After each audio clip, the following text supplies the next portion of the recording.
February 2026.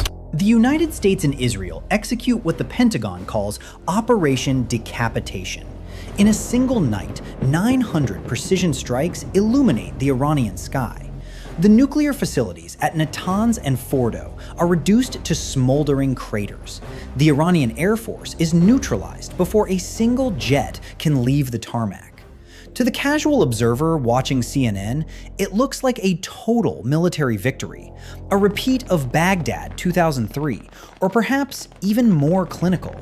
But 4 weeks later, the world looks very different. Oil hasn't just spiked, it has exploded, surpassing $150 a barrel. In Dubai and Doha, the glass towers stand empty as expatriates flee a conflict zone that was never supposed to reach them. The global supply chain, already fragile, begins to snap. This is the paradox of the Middle East. The United States and Israel can win every battle on paper, yet still lose the empire in reality. Today, we're going to look past the headlines. We're going to analyze the cold, hard mechanics of why a war with Iran isn't about democracy or religion. It's about the very survival of the American-led financial order. To understand why Iran is the ultimate red line for Washington, you have to look past the missiles and at the money. Since 1974, the world has operated on the Petrodollar system. It's a simple, elegant deal. Saudi Arabia and the Gulf states sell their oil exclusively in US dollars. In return, they receive American military protection and reinvest those trillions of dollars back into US treasuries, Wall Street, and Silicon Valley. This system is the invisible scaffolding holding up the American economy.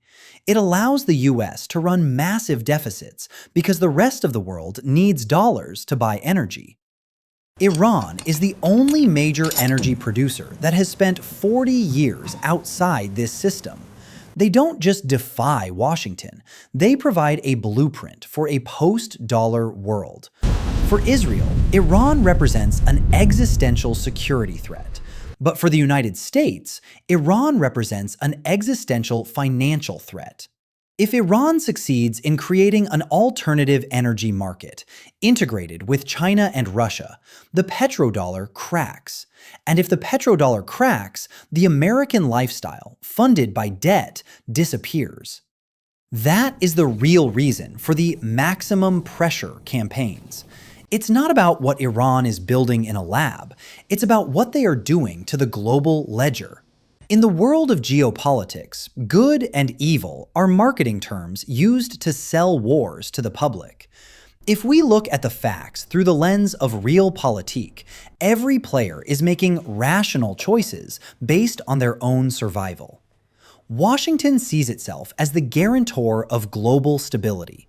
From their perspective, an Iranian nuclear weapon isn't just a threat to Israel, it's a tool of blackmail that would allow Tehran to close the Strait of Hormuz whenever it wants, effectively holding the global economy hostage. Tehran, on the other hand, sees a world where they have been encircled by American bases for decades. They remember the 1953 coup where the CIA overthrew their democratically elected leader. They see the sanctions as a form of economic warfare that kills more civilians than bombs ever could. To them, developing a deterrent is the only way to avoid the fate of Saddam Hussein or Muammar Gaddafi. And then there is Israel. For a country with the geography of a small island, strategic depth doesn't exist. They see a regime in Tehran that calls for their destruction and arms proxies on every border. In the mind of the Israeli leadership, a preemptive strike isn't a choice, it's a biological necessity for survival. So, who is the villain? The villain is the security dilemma. In trying to make themselves more secure, each side makes the other feel less secure, creating a spiral of escalation where the only exit is total war. Let's look at the actual battlefield. The American military was built for the Cold War to fight another superpower with massive, expensive platforms like aircraft carriers and stealth bombers. It's a bodybuilder military, terrifying to look at, but slow and expensive to maintain. Iran, by necessity, has built a scrappy fighter military. The primary weapon of this war isn't a $100 million jet, it's the Shahed 136 drone. These are essentially flying lawnmowers packed with explosives. They cost about $20,000 to $50,000 each. They fly low, they fly slow, and they are incredibly hard for traditional radar to track. To shoot one down, the US typically uses a Patriot missile interceptor. Cost? Roughly $4 million per shot. Do the math. For every $1 Iran spends on an attack, the US spends $200 on defense. This is the math of an empire in decline. Iran can produce thousands of these drones in small, hidden workshops. The US can only produce a few hundred interceptors a year in highly specialized factories. Even worse, the drones don't need to destroy a carrier to win. They just need to hit a desalination plant in Saudi Arabia or an oil refinery in the UAE. The Gulf cities, Dubai, Abu Dhabi, Doha, are engineering miracles, but they are incredibly fragile. They rely on foreign capital and foreign workers. The moment a drone hits a luxury hotel, the expats pack their bags. When the talent leaves, the economy stops. Iran doesn't have to win the war. They just have to make the region uninsurable. If you look at a map, you'll see a tiny gap between Iran and Oman. This is the Strait of Hormuz. It's only 21 miles wide at its narrowest point.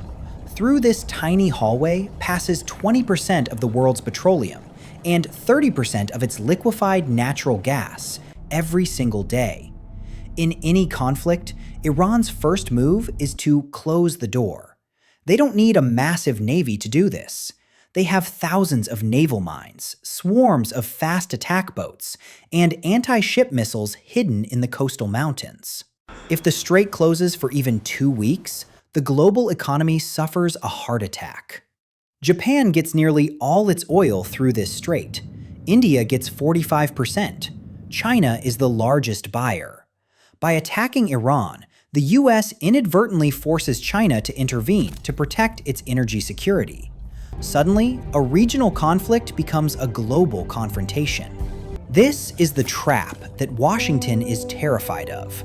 A war that starts in Tehran but ends in a global depression that empowers its greatest rival, Beijing. Perhaps the greatest strategic mistake the US and Israel make is their target selection. When they bomb Tehran or Isfahan, they are hitting the most educated, most progressive, and most pro-Western parts of the Iranian population. These are the people most likely to want a peaceful, secular future. By bombing them, you don't trigger a revolution. You trigger a rally around the flag effect. In Shia Islam, the concept of martyrdom is a powerful cultural force. When you kill a leader, you don't create a power vacuum. You create a saint. The hardliners in the IRGC, the ones who actually hold the guns, are often located in deep mountain bunkers, untouched by airstrikes. The West destroys its potential allies and consolidates the power of its worst enemies. It is a masterclass in how to win a tactical battle while ensuring a strategic catastrophe. The American empire was built on the idea that if you fear it, you obey it. But fear has a shelf life.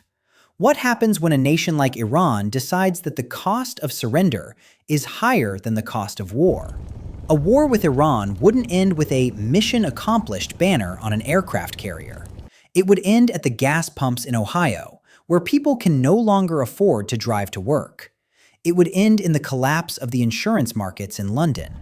And it would end with the realization that the most powerful military in history was defeated by math and geography.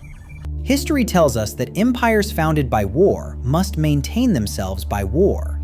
But they eventually reach a point of imperial overstretch, where the cost of maintaining the perimeter exceeds the resources of the core. So, who is the real villain? Perhaps it is the hubris of thinking that 21st century problems can be solved with 20th century bombs. What do you think? Is the world ready for $10 a gallon gasoline in exchange for regime change? Or is it time for a new architecture of security in the Middle East? Let us know in the comments.